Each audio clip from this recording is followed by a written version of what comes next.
अभी बच्चों हम लोग एस्ट्रोनॉमिकल टेलीस्कोप कर रहे हैं। एस्ट्रोनॉमिकल टेलीस्कोप क्या है? बड़ा सिंपल सी डेरिवेशन है, इस डायग्राम को देखते हैं। क्या हुआ मेरा बच्चा कि एस्ट्रोनॉमिकल टेलीस्कोप, पहले आपको समझना पड़ेगा कि टेलीस्कोप होता क्या है।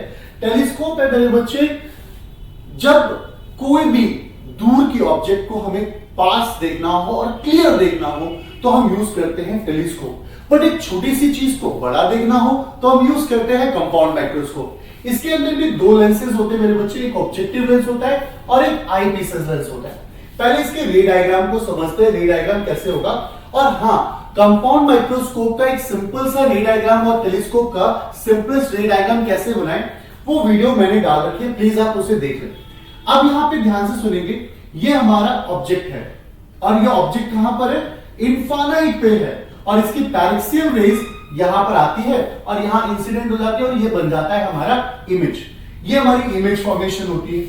अब ये है ऑब्जेक्ट, ये है image for objective lens. But ये इमेज बन गया ऑब्जेक्ट किसके लिए? आई के लिए, ये आई पीसेस लेंस के लिए ये ऑब्जेक्ट है और उसने इसको इतना मैग्नीफाई किया और इसकी इमेज फॉर्मेशन हो गई। कंपाउंड माइक्रोस्कोप में हमें अल्फा और बीटा देखने में प्रॉब्लम होती है, पर यहां ये देखो, ये angle subtended by the object, तो ये अल्फा है तो हमारा ये भी अल्फा होगा एंड ये हमारा बीटा होगा। तो बेटा मैग्निफिकेशन की अगर बात करें तो मैग्निफिकेशन क्या था हमारा? Magnification, angular magnification, that will be a beta by alpha.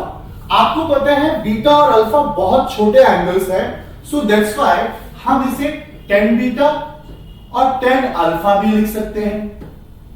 Hope so clear होगा। अब बेटा 10 अल्फा के लिए मैंने कहा in triangle O A dash B dash, देखिएगा इस ट्रायंगल में मैं आपको शेड करके दिखाता हूं। ये ट्रायंगल देखिए, ये ट्रायंगल आपके लिए कौन है? अल्फा एंगल्स है। तो अब यहां पर अगर मुझे अल्फा एंगल चाहिए तो मैं क्या करूंगा अल्फा एंगल के लिए?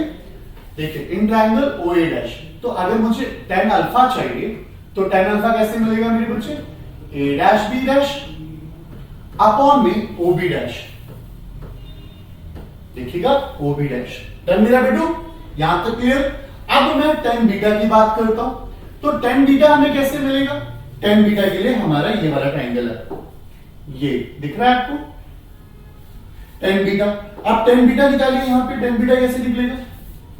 ए dash B dash upon E B dash. अब मैंने क्या किया, इन दोनों को डिवाइड कर दिया और डिवाइड करने के बाद इक्वेशन आती है मेरे पास, देखिएगा बीटा, बीटा क्या मिला बेटा? A dash B dash upon E B dash. ये क्या है? A dash B dash upon में ओ बी डैश।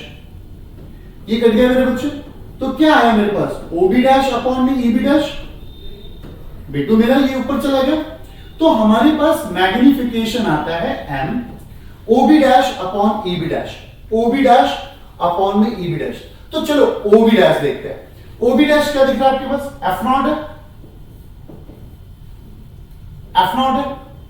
और ई बी डैश देखिए, ई बी डैश क्या माइनस का एफ ही है?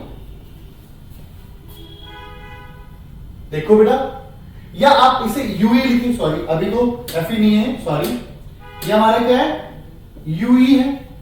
क्योंकि देखिए ना मेरे बच्चे, यहां पर इस जगह पे बेटू मेरा ये देखो, ये दिख रहा है, ये क्या है हमारा? यूई, यानी ई बी डैश की वैल्यू क्या है हमारे पास? माइनस का यूई। तो हमारे पास मैग्निफिकेशन आ गया मेरे बच्चे। तो मैग्निफिकेशन जो टोटल आया आपके पास वो क्या आया मेरे बच्चे? मैग्निफिकेशन आया माइनस एफ नॉट अपॉन में यूई। बेटू मेरा एक सिंपल सा एक काम करता है, सबसे पहले हम लेंस फॉर्मूला लगाते हैं अकॉर्डिंग टू लेंस फॉर्मूला। अब लेंस फॉर्मूला में क्या देखोगे आप लोग? 1 by F 1 by V minus 1 by U. अच्छा, मैं किसके लिए लेंस फॉर्मूला लगा रहा हूं? क्योंकि आप एक सिंपल से टर्म्स में सोचिएगा, सिंपल से टर्म्स में सोचना मेरे बच्चे, कि अभी हम लोगों ने क्या किया, ये इस लेंस ने क्या काम किया, जो डिस्टिंक्ट ऑब्जेक्ट है उस डिस्टिंक्ट ऑब्जेक्ट की इमेज फॉर्मेशन यहां करा दी। इस इमेज को हमने क्या देखा, एक इस इमेज को देखिए, ये ऑब्जेक्ट है, ये इमेज है, पर इस इमेज को इस इसने ऑब्जेक्ट की तरह ट्रीट किया और इसने यहां पे इमेज फॉर्मेशन करा दी। अब जब इमेज फॉर्मेशन करा दी तो हमने क्या किया, आई पीसेस के लिए लेंस फॉर्मूला लगाया। तो लेंस फॉर्मूला आई पीसेस के लिए लगाया तो मैंने यहां पे एफ कर दिया, यहां वी कर दिया, यहां यू कर दिया। हियर अगर आप देखें तो हमारा वी क्या मेरा बेटा, ये वी ये इमेज डिस्टेंस है किसका, ये इमेज डिस्टेंस किसका है, आई पीसेस लेंस का। और ये डी क्या होता है, least distance of distinct vision. और ये कितना लेते हैं मेरे बच्चे हम लोग, 25 सेंटीमीटर। क्योंकि अगर वो least distance of distinct vision पे नहीं आएगा तो वो इमेज सेट होगी ही नहीं, मतलब आपको इमेज दिखाई नहीं देगी। तो हर चीज को देखने के लिए, जो क्लियर देखने के लिए, हमें least distance of distinct vision पे जाना पड़ेगा। तो वी, अच्छा साइन कन्वेंशन के हिसाब से वी इस साइड आ रहा है, तो हमारा क्या होगा मेरे बच्चे, v को हम लोग क्या लेंगे, दैट विल बी माइनस का d। अच्छा चलो ue क्या है हमारा, ये भी हमारा माइनस का ही है, माइनस का ही है ue। बेटू हम लोग आई पीसेस के लिए बात करें तो ये भी माइनस का और ये भी माइनस का ही है, यानी अगर हम सीधा ऑब्जेक्ट डिस्टेंस बोल रहे हैं ये ue मान लें, ठीक है। और अब आप चलिए यहां पे वैल्यू पुट करते हैं, 1/fe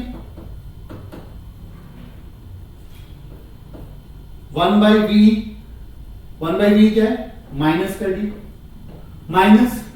minus of ue 1/fe minus 1/d, ये माइनस का है तो माइनस माइनस प्लस 1/ue। मेरे पास एक इक्वेशन आ गई, बट मुझे इसे मैग्निफिकेशन के टर्म्स में चेंज करना है, और मैग्निफिकेशन होता है माइनस का f0 ue। तो मुझे चाहिए f0 ue। अब सुनो, मेरे पास 1/fe है, माइनस 1/d है, प्लस 1/ue है। मुझे चाहिए मैग्निफिकेशन के टर्म्स में, यानी मुझे किसी भी तरीके से f0 अपॉन ue मिल जाए तो मैग्निफिकेशन मिल जाएगा। तो मैंने क्या किया, multiply this equation by f0। अगर मैं f0 से मल्टीप्लाई कर दूंगा, तो अगर मैं f0 से मल्टीप्लाई कर दूंगा तो मुझे मैग्निफिकेशन मिल जाएगा बेटा। तो सुनो, f0 बोथ साइड, दोनों तरफ, f0/fe f0/d f0/ue। डन है बेटू, यहां तक क्लियर है। अब यहां पे ध्यान से सुनो क्या हुआ, क्या मेरा बच्चा f0/ue क्या माइनस का m नहीं हो सकता? यस मेरा बेटा, क्यों नहीं हो सकता, ये माइनस का m होगा। अब ये देखो, अब मैंने क्या करा, यहां पे ये क्या हुआ, दैट विल बी माइनस का m। तो अब यहां देखो, इसको मैं इधर लेकर आता हूं, f0/fe plus f0/d is equal to minus m। क्या हम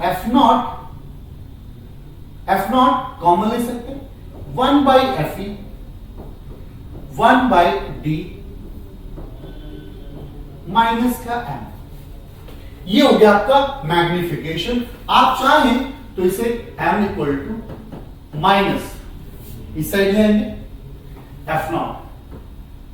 अच्छा चलो एक काम कर लो, अगर मैं fe को भी कॉमन निकालूं, जैसा आपकी बुक में लिखा हुआ है, वैसे आप यहां छोड़ देंगे तो भी चलेगा। अगर आप fe को बाहर निकाल लें, fe तो fe बाहर निकालेंगे तो यहां तो 1 आ जाएगा, बट अब जब इसे बाहर निकालेंगे डिवाइड में है तो उधर की तरफ जाएगा तो मल्टीप्लाई में हो जाएगा। तो that will be fe/d and this is the total magnification of astronomical telescope. I hope ये डेरिवेशन समझ में आएगी मेरे बच्चे।